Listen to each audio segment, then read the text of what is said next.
Attorney General William Barr recently gave a speech at the Attorney General's Award for Distinguished Policing.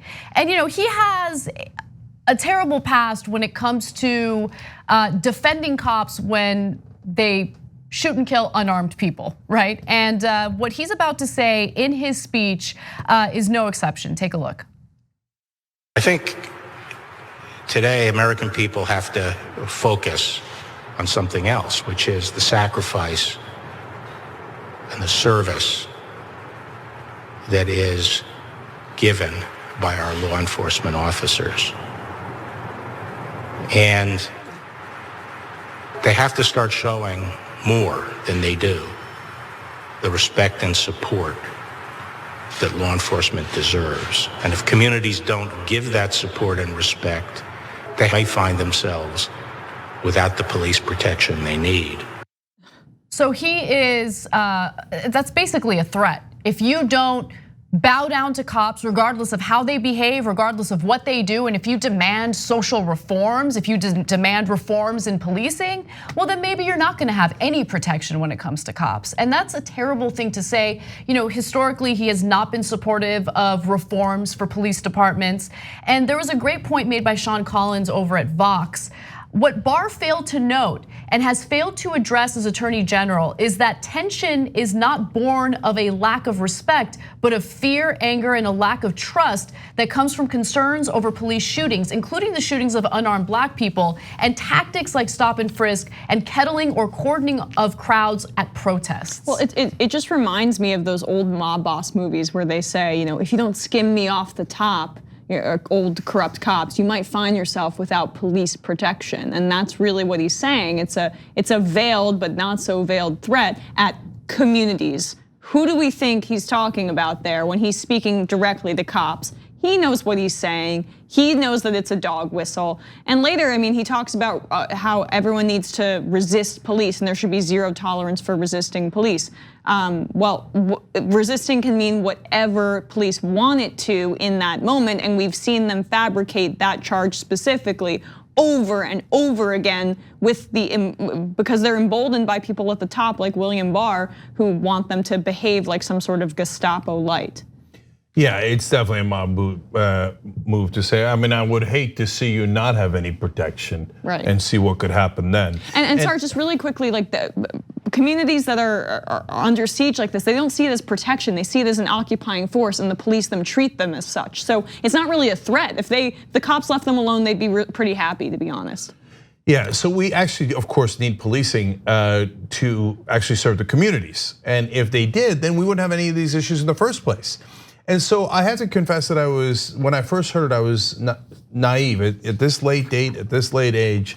And I thought that he was threatening like liberal cities because he's done that in the past. And then I reread it, I was like, oh no, he doesn't mean that. When he says the word communities and not cities, towns, or any other word, he's referring to minority communities, African-American communities. And so I guess you could argue it's a dog whistle because I missed it on the first time around, but it's not much of a dog whistle the minute anybody tells you that, like, oh, certain communities might find themselves without police protection. What does that mean in the context of America today? It clearly means, hey, all you guys saying Black Lives Matter and complaining about how police shoot you when you're unarmed and they shoot you in unjustified ways. Well, those communities are the real problem because they don't respect cops. Well, how about Tamir Rice, who was 12 years old? And the cops shot him in 2 seconds flat and murdered him and killed him.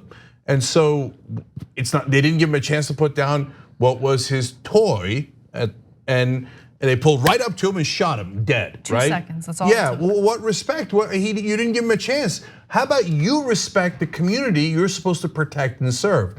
But they hate that. That gets under their skin, guys like William Barr. They're like, I don't want to protect and serve those communities. Because Emma's right, he has the idea of an occupying force.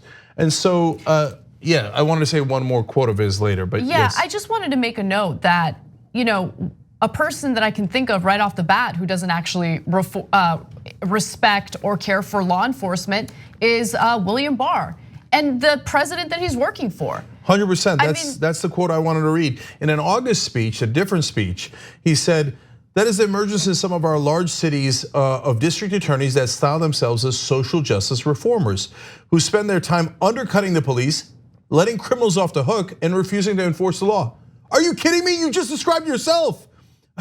Refusing to enforce the law, letting criminals off the hook. Yep. That's literally what you were hired to do in the case of Donald Trump.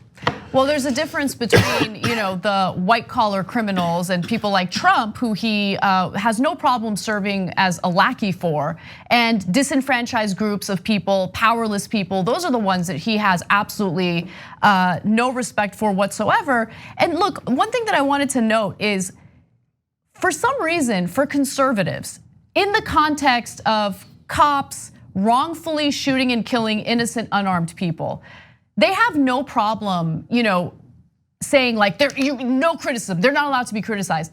Cops, for some reason, it's the only profession where you are not allowed to criticize or critique, right? Every other profession, there is criticism, there is critique, and oftentimes that critique helps people be better, do better. The reforms help people do their jobs better, period. So critique shouldn't just be outright rejected. No one is above the law, including cops. And so if you look at the statistics, and I wanna go to the last graphic in this story, I mean, the evidence bears it out. There needs to be reforms. Like, they are paid by taxpayers in an effort to keep communities safe. Killing unarmed, innocent people is unacceptable. So this year, researchers analyzed data on fatal police encounters from 2013 to 2018 and found that Black Americans are 2.5 times more likely to be killed than white Americans. Over the course of a lifetime, 1 out of every 1,000 Black men can be expected to be killed by police, the researchers found. The rate for white men was on a different order of magnitude, 3.9 deaths for every 10,000 white men. On the same scale, that's 10 Black men killed for every 10,000 Black men. So look, I bring that up because there's obviously a bias there, right? And so there needs to be a solution to it. Why is it unacceptable to talk about solutions so people aren't, killed the way that they are? Like, it's just, I don't know. I don't understand why they take this stance. One thing that's indisputable is they are clearly much more bothered by critique of the police than they are bothered by innocent men being killed. So if William Barr, who is the top law enforcement official in the country, cared about protecting the community, which is supposed to be the point of law enforcement, he would be at least equally outraged at the innocent people being shot by cops. But he shows absolutely no concern over that, and shows all of his concern for how dare you criticize cops who have shot and killed innocent citizens. Isn't that amazing? Thanks for watching the Young Turks, really appreciate it. Another way to show support is through YouTube memberships. You'll get to interact with us more. There's live chat emojis, badges. You've got emojis of me, Anna, John, JR, so those are super fun. But you also get playback of our exclusive member-only shows and specials right after they air. So all of that, all you gotta do is click that join button right underneath the video. Thank you.